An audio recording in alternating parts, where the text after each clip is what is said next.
Alrighty. Okay. So those are some of the experiences that you have with alcohol, and we're going to have a conversation this morning on alcohol awareness. Because alcohol consumption is a common part of socializing and relaxation in many cultures, but it can also have serious negative consequences on physical and mental health. In this episode of the BFS Clinic, we'll be exploring the risks associated with excessive alcohol consumption and the recommended guidelines for safe drinking and strategies for reducing the negative impact of alcohol on our lives. We'll also be discussing resources and support available for those of you who may be struggling with alcohol addiction or who want to reduce your alcohol intake for health reasons. Join us for this very important conversation on alcohol awareness. And my guest is Dr. Joelle Emisa. She's with the Korle Bu Teaching Hospital. Joelle, hi, good morning. Hi, good morning. Good to have you here. Thank you. So what are some of the physical and mental health risks that are linked with too much consumption of alcohol? Okay, so I'd like to start by saying that too much consumption is individual. It varies by gender, it varies by age, it also varies by how quickly and what type of alcohol one is consuming. So you don't have one clear-cut rule. Mm-hmm. And well, physically, over a long period of time, you can develop especially liver problems.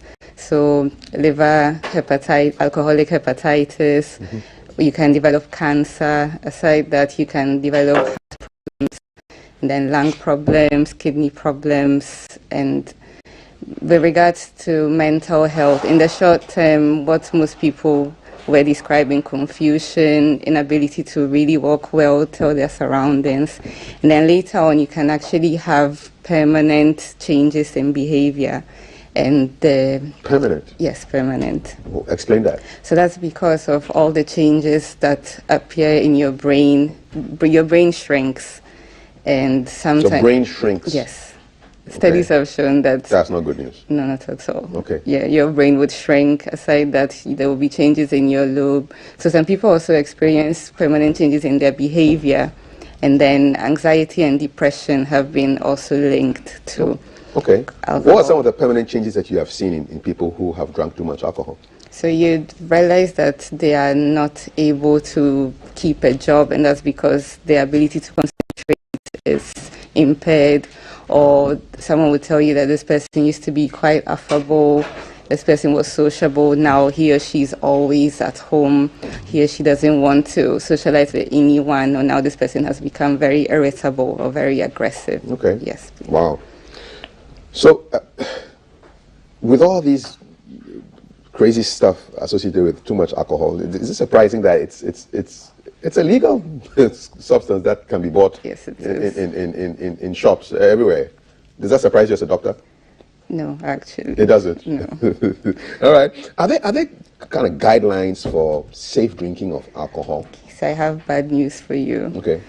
The WHO published a study just in January, mm-hmm. in which they said that unfortunately, even though previously there was thought to be a safe limit, now after years and years of research, they've concluded that there's no such thing. That's because alcohol is considered a level 1 carcinogen. That's the highest level. And what that means is that they haven't been able to determine a threshold at which they can say below this it's safe, okay, and above this it isn't. So what they would recommend is abstinence, but obviously, as you said, it's part of social life. Mm-hmm. So the guidelines that some people would use is no more than 14 drinks in a week for men, and no more than 7 for women. What is a drink? So a drink medically is a 14 grams of alcohol. So let's say you take a bottle, uh-huh, and then it says 5% on it. So what that means is that for every 100 ml, this is 500 ml. So if we divide this, mm-hmm, into 5, that's 100 ml. Mm-hmm. So let's assume this is a alcoholic drink. Mm-hmm. So for every 100 ml of a 5% drink, then it means 5 grams, mm-hmm, are alcohol. Mm-hmm. So for a woman like me, if I'm to take 100 and a half, that would be my limit. Okay. for 1 day. For 1 day? Yes. All right. And for a man, it would be? Double. Okay. Yes. Why are men able to take more alcohol than women? Okay, so men have more water and women have a bit more fat. So if you take a man and a woman of the exact same size, same weight, the man would have a bit more water and the woman would have a bit more fat. What water does is it dilutes alcohol and fat retains it. So if they are to consume the exact same amount, because of the higher fat content in the woman, her organs would be exposed to the alcohol for a prolonged period of time, as opposed to a man who has more water, so it's diluted. Also, there's this enzyme called alcohol dehydrogenase, and what it does is it breaks down the alcohol before it gets round in the bloodstream. Okay. Men have more, so they break down the alcohol more quickly, so again their organs are less exposed. So does that mean that if you took a man and a woman of averagely the same height and everything, and they drank the same amount of alcohol, the woman is more likely to get drunk faster than the man? Yes. Okay. What are some of the warning signs that, hey, somebody may be struggling with alcohol addiction or dependence? Okay. So first I want to make a little clarification between addiction and dependence. Okay. So it's a spectrum though. So you become addicted when you realize that you're craving it. Maybe it's the first thing you want in the morning, or you realize that you're spending an inordinate time looking for alcohol. You know, for some people, maybe they'll go somewhere, they want beer, it's not there, okay, fine, let me drink something else. But when you realize that you need to find it no matter what, then you can suspect that you're getting addicted.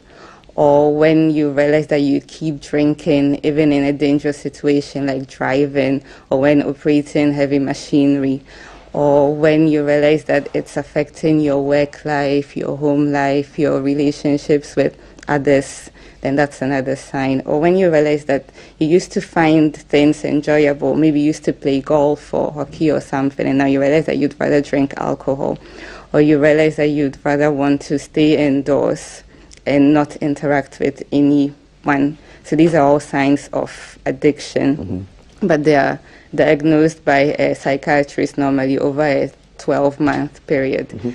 Then if, aside this, someone keeps drinking, they develop dependence, they cannot function at all.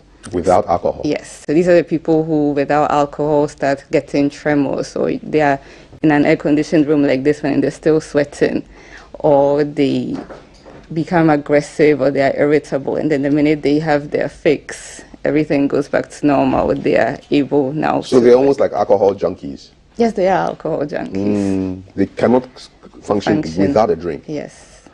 Wow, that's like a serious stage. Yes. Is there help for people like that? Yes, there is, thankfully. Good news. We'll talk about that in a little bit while. But now that you've told us about the whole spectrum, addiction, dependence, how can people reduce their risk of developing alcohol-related health problems? Okay. You know, what are the steps that they need to take? Okay, so, well, the first thing would be abstinence, but if you've already started drinking, you could try pacing yourself. So what some people do is they keep a drink diary, and when they realize they're getting tipsy, they would slow down, or they count their drinks. So maybe after 3, I would stop. Or every alternate drink is a non-alcoholic drink. So you drink some alcohol, then you drink some juice? Something like that. So your first drink maybe is a beer. The next round maybe is a soft drink. Then if you feel like you still have your cognitive senses, that you maybe go back to alcohol, or you take the drink and you prolong it. So let's say in the amount of time, maybe you take 3 drinks, now you just take the 1 and sip it instead of gulping it down. Yes. So these are ways of just pacing. Yes. And just slowing down the absorption of alcohol in your Another thing would be to make sure you have a meal before or while you're consuming the alcohol, because then you have a bit more weight, you have a bit more, some of the meal would be broken down to fat. So now, then again, what we were talking about earlier, that, well, at least you'd feel a bit more full So you wouldn't feel the need to consume as much alcohol. Is that why they say it's always good to, it's better if you must drink on, you must have a foundation, you must eat something before you drink? Yes. It's just to trick your brain into thinking that you are full, so you don't need this much to drink anyway. But you know, in Ghana, and I'm sure in other parts of the world, they have an appetizer, they drink something before the main meal. Here we call it appetite, oh, mommy, appetite. And then it's supposed to kind of get them ready for the meal. I mean, medically, is this sound practice to drink something before you eat? I think it's more of a social construct, and it seems to work. So, because you'd find out that you'd still be able to eat. It's just, like I said, it's been ingrained into us. So it's something that people would do, and people do this like a placebo. You know, if you feel like it would work, then it will work for you. But you know, this conversation we're having here about alcohol is going to have a lot of people think, you know, our culture is so linked with alcohol. Right from the time you name a child, you do all those traditional rites where they dip the tongue with water and alcohol, and then we have alcohol running through all our weddings, funerals, parties. It must be hard to take for a lot of people. That's why most people would say don't stop, but at least limit it, and have at the back of your mind that it's not even about not consuming it at all, but about being responsible. Okay. In case you just joined us, this is a conversation on alcohol awareness on GTV Breakfast. It's the BFS Clinic. My guest is Dr. Joel Emisa, and we're looking at issues around alcohol. There are some people who mix alcohol with herbal medicines. I don't know. You hear Yes, of it a lot. do. But the only thing I can think about is double liver damage. Double liver damage. Yes. Break that down. So even though the liver has very strong regenerative properties, meaning it can easily take care of itself, the problem with alcohol is that when it's broken down, it gives rise to free radicals and oxidative species, which are very, very harmful. So for every time a liver cell gets into contact with alcohol, it will die a little. And then instead of it being able to regenerate itself, it forms a little scar. So when you have a lot of this scarring, is what we refer to as cirrhosis of the liver. Yes, so alcohol will do that. A lot of herbal medication is not regulated, and even though the herbs may be good, sometimes combinations may cause especially liver and kidney damage.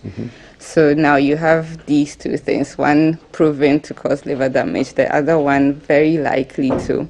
So now the liver is what metabolizes alcohol, the liver is what would metabolize most medication. So now you've given the liver a double hit. And then when your liver is impaired or damaged, what are the options? Okay, so again, it's a spectrum.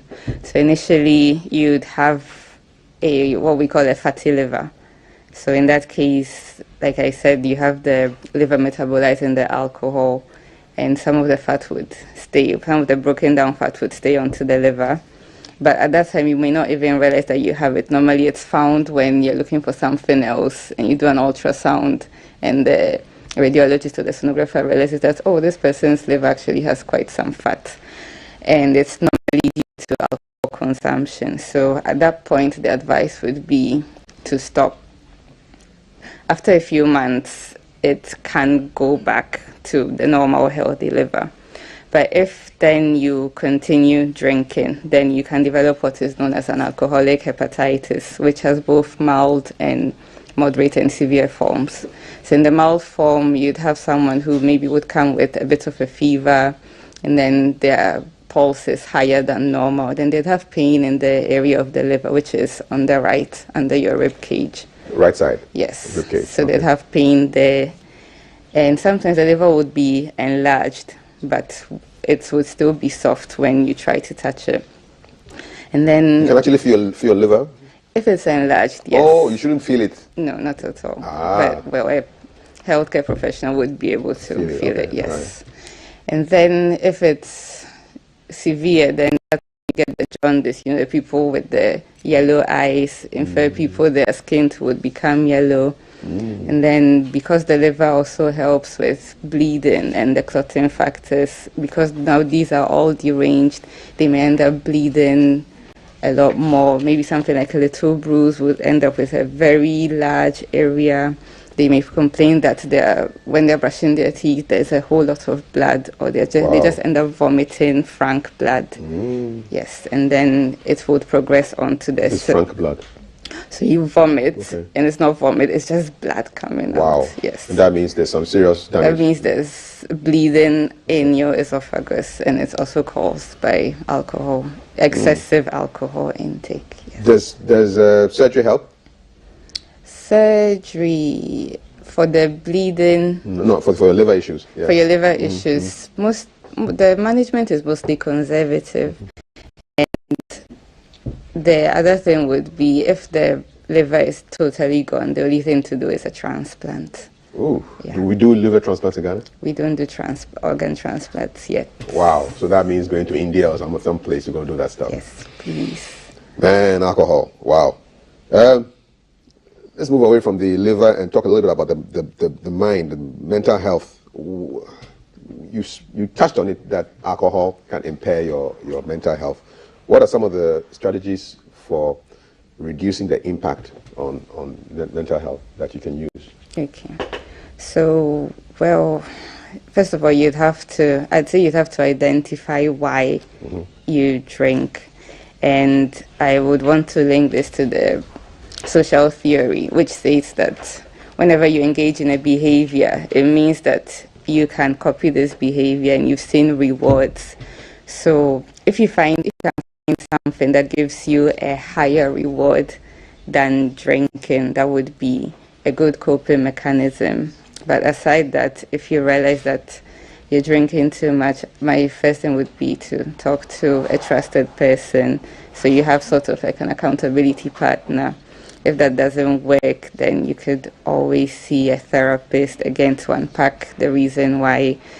And so, for example, if you realize that you drink a lot in the evenings because you're bored, you could call friends over and then engage in something that doesn't necessarily need alcohol, like going to the movies or maybe just going for a walk. And if these strategies don't seem to work, you could see a therapist or see a psychiatrist. Then they will take you through behavioral therapy. And there's a substance abuse center in Kulebu. You could always pass through there. Okay. So I know some people will say, you know what, I drink a lot, I don't get drunk. And it's almost like a badge of honor. What is going on with people who seem to be able to down so many drinks but don't appear to get drunk? Yeah. Okay. What's going on there? So these people they're on their way to dependence, but they've developed tolerance. Okay. So what happens is you keep drinking and now you realize that you need a higher dose to attain the same high you used to get. That's because now your brain has sort of gotten used to it. So you need to keep going higher and higher and higher to achieve the euphoria or the relaxation or the feeling that initially you had. So that's what happens to them. Okay, so they may be on a problem, a slippery slope that they don't really even know. Yes. Okay, all right. So that's a warning there. We are in the and it happens just within a week. So yes, so a study was conducted on people who don't drink at all, and so let's say the first week it took them 1 beer to relax and to calm down, to lose inhibition. By the end of that week, it took them 3 beers to achieve the same effect. Wow. Yes. That quick? That quick. We're in the Easter period now. Talk to us about alcohol and driving. Because, yeah, we hear that a lot every year. Okay, yes. So alcohol is a depressant. So what that does is it numbs you. So that's part of the reason people drink, because it relaxes them, it makes them less shy. But what that also does is it impairs your cognitive function. So you can't gauge. So let's say someone is standing right, but you can't really gauge the distance, or you can't gauge speed. Also, you're not too aware of your surroundings. So when you drive, and you've had a drink, you are a hazard both to yourself and to the people around you. That's why you are more likely to end up in an accident. Okay. Yeah. If you must drink and drive, drink awake. It will keep you awake. Quick one before I get to Thelma. Alcohol and sleep issues. What's the link? Okay. So again, going back to the study, or a different study but with similar results. Initially, you'd feel like you're taking it to help you sleep. And actually, lots of people do that. They say, I have insomnia, I can't sleep. When I drink the alcohol, it makes me relax. Again, that is only for 1 week. After that, you'd realize that even though you may fall asleep faster, you also end up waking up. And then, so sleep can be divided into 2 phases. So for the second half of the night, you realize that you are very rested. And then you are not getting what we call high quality sleep. So then you have to wake up, or you have to go about your daily activities, and then you're sluggish throughout the day. Okay. You can't concentrate, you make more mistakes than usual, and then it becomes a vicious cycle.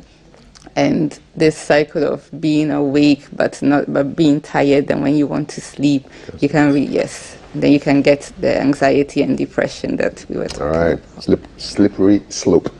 Thelma, got a couple of questions for us before? Yes, for I Joel? do. A couple just quick ones. I think we've gone through Aaron's couple that he sent us. Someone is asking the difference between taking too much beer and the hard liquors. Does it make any difference if you're taking beer or the hard stuff? So the hard liquors have an alcoholic percentage of 40.